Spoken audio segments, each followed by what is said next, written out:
Hi hello ನಮಸ್ಕಾರ ಗೆಳೆಯರೆ, welcome to our YouTube channel. ಹೊಸ ರೇಷನ್ ಕಾರ್ಡ್ಗೆ ಅರ್ಜಿ ಹಾಕಿದವರಿಗೆ ಸಿಹಿ ಸುದ್ದಿ. ಈ 10 ಜಿಲ್ಲೆಗಳಿಗೆ ಹೊಸ ರೇಷನ್ ಕಾರ್ಡ್ ವಿತರಣೆ ಪ್ರಾರಂಭ. ಗೆಳೆಯರೆ, ಯಾರೆಲ್ಲ ಕಳೆದ 1 ವರ್ಷದಿಂದ 6 ತಿಂಗಳಿಂದ ಅರ್ಜಿ ಹಾಕಿದ್ರಿ, ಎಲ್ಲ ಇನ್ನೂ ಹೊಸ ರೇಷನ್ ಕಾರ್ಡ್ ಬಗ್ಗೆ ಹೊಸ ಅಪ್ಡೇಟ್ ಬಂದಿಲ್ಲ, ಹೊಸ ರೇಷನ್ ಕಾರ್ಡ್ ಇನ್ನು ಯಾರ ಕೈಗೆ ಬಂದು ಸೇರಿಲ್ಲ ಅಂತವ್ರಿಗೆಲ್ಲ ಕರ್ನಾಟಕ ಆಹಾರ ಇಲಾಖೆ ಸಚಿವರಾದಂತಹ KH ಮುನಿಯಪ್ಪನವರು ಒಂದು ಗುಡ್ ನ್ಯೂಸ್ ಕೊಟ್ಟಿದ್ದಾರೆ. ಯಾರೆಲ್ಲ BPL ಕಾರ್ಡ್ಗೆ ಅರ್ಜಿ ಸಲ್ಲಿಸಿದ್ದೀರಿ ಅಂತವರಿಗೆ 10 ಜಿಲ್ಲೆಗಳಿಗೆ ಮೊದಲ ಹಂತದಲ್ಲಿ ಬಿಡುಗಡೆ ಮಾಡ್ತೀವಿ, ಇನ್ನುಳಿದ ಜಿಲ್ಲೆಗಳಿಗೆ ಹಂತ ಹಂತವಾಗಿ ಬಿಡುಗಡೆ ಮಾಡ್ತೀವಿ ಅನ್ನೋ ಸ್ಪಷ್ಟನೆ ನೀಡಿದ್ದಾರೆ. ಹೊಸ ರೇಷನ್ ಕಾರ್ಡ್ ಅರ್ಜಿ ಹಾಕೋದಕ್ಕೆ ಅವಕಾಶ ಕೊಡ್ತೀವಿ ಅಂತಾನೂ ಹೇಳಿದ್ದಾರೆ. ಈ ಎಲ್ಲ ಮಾಹಿತಿಯನ್ನು ಈ ವಿಡಿಯೋದಲ್ಲಿ ನಿಮಗೆ ತಿಳಿಸ್ಕೊಡ್ತೀವಿ ಮತ್ತು ಯಾವ್ಯಾವ ಜಿಲ್ಲೆಗಳಿಗೆ ಮೊದಲು ರೇಷನ್ ಕಾರ್ಡ್ ವಿತರಣೆ ಮಾಡ್ತಾರೆ ಅನ್ನೋ ಮಾಹಿತಿನೂ ಕೂಡ ತಿಳಿಸ್ಕೊಡ್ತೀನಿ ಗೆಳೆಯರೆ.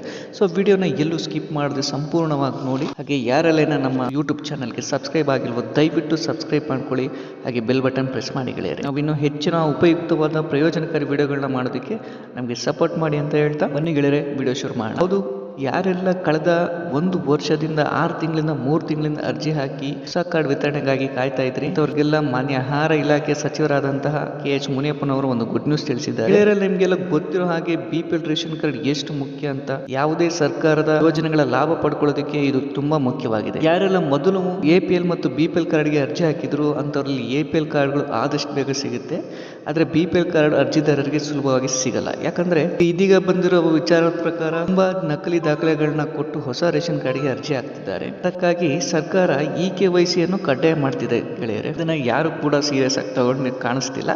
ಅದ್ರ ಜೊತೆಗೆ ಕಳೆದ ತಿಂಗಳು ಜೂನ್ 2 ಮತ್ತು 3ನೇ ತಾರೀಕು ಅರ್ಜಿಗಳನ್ನ ಹಾಕೋಕೆ ದಿಢೀರ್ ಅಂತ ಅವಕಾಶ ಕೊಟ್ಟಿತ್ತು. ಸರ್ವರ್ ಸಮಸ್ಯೆಯಿಂದಾಗಿ ಸಾಕಷ್ಟು ಜನ ಹೊಸ ಅರ್ಜಿ ಮತ್ತು ಹಳೆ ಕಾರ್ಡಿನ ತಿದ್ದುಪಡಿ ಮಾಡಿಸೋಕೆ ಅವಕಾಶ ವಂಚಿತರಾಗಿದ್ದಾರೆ.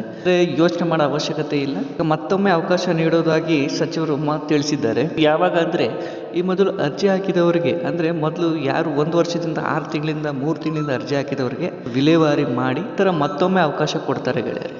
ಹಾಗೆ ಯಾವ್ಯಾವ ಜಿಲ್ಲೆಗಳಿಗೆ ಮೊದಲು ಹೊಸ ರೇಷನ್ ಕಾರ್ಡ್ ವಿತರಣೆ ಮಾಡ್ತಾರೆ ಅಂತ ನೋಡೋದಾದ್ರೆ ಚಿತ್ರದುರ್ಗ, ದಾವಣಗೆರೆ, ವಿಜಯಪುರ, ಯಾದಗಿರಿ, ಬೀದರ್, ಬಾಗಲಕೋಟೆ, ರಾಯಚೂರು, ದಕ್ಷಿಣ ಕನ್ನಡ, ಹಾವೇರಿ ಮತ್ತು ಕೊಪ್ಪಳ ಈ 10 ಜಿಲ್ಲೆಗಳಿಗೆ ಮೊದಲು ವಿಲೇವಾರಿ ಮಾಡಿ ಇನ್ನುಳಿದ ಜಿಲ್ಲೆಗಳಿಗೆ ಹಂತ ಹಂತವಾಗಿ ವಿಲೇವಾರಿ ಮಾಡ್ತಾರೆ. ನಂತರ ಮತ್ತೆ ಅರ್ಜಿ ಹಾಕೋದಕ್ಕೆ ಅವಕಾಶ ಕೊಡ್ತೀವಿ ಅಂತಾನು ತಿಳಿಸಿದ್ದಾರೆ ಗೆಳೆಯರೆ. ಯಾರು ಯೋಚನೆ ಮಾಡಬೇಡಿ, ಈ 10 ಜಿಲ್ಲೆಯವರೆಗೆ ಮೊದಲು ರೇಷನ್ ಕಾರ್ಡ್ ಬಂದು ನಿಮ್ಮ ಕೈ ಸೇರುತ್ತೆ. ಮಾಹಿತಿ ನಿಮಗೆ ಇಷ್ಟ ಆಗಿದ್ರೆ ದಯವಿಟ್ಟು ವಿಡಿಯೋಗೆ ನಿಮ್ಮ ಒಂದು ಲೈಕ್ ಕೊಟ್ಟು ನಮಗೆ ಪ್ರೋತ್ಸಾಹ ನೀಡಿ ಮತ್ತು ಈ ಮಾಹಿತಿನ ಆದಷ್ಟು ನಿಮ್ಮ ಸ್ನೇಹಿತರಿಗೆ, ಸಂಬಂಧಿಕರಿಗೆ ಶೇರ್ ಮಾಡಿ ಅಂತ ಹೇಳ್ತಾ ವಿಡಿಯೋ ಮುಗಿಸ್ತಿದ್ದೀನಿ. ಧನ್ಯವಾದ ಗೆಳೆಯರೆ.